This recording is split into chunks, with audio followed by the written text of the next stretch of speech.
kulan wanaagsan saaxiibayaal meel kastoo aad dunida ka joogtaan halkaad naga daawanaysaan waa Nabad TV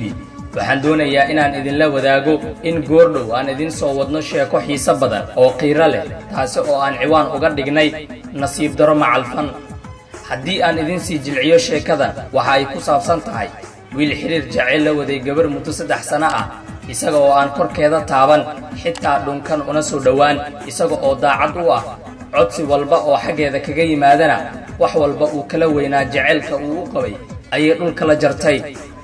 gabadha oo muddo 3 sano ah maaweelinaysay wiilka isla markaana si xun u gashay ayaa ugu dambeyn waxa ku dhici doonta dhacdo fool xun oo aad looga naxo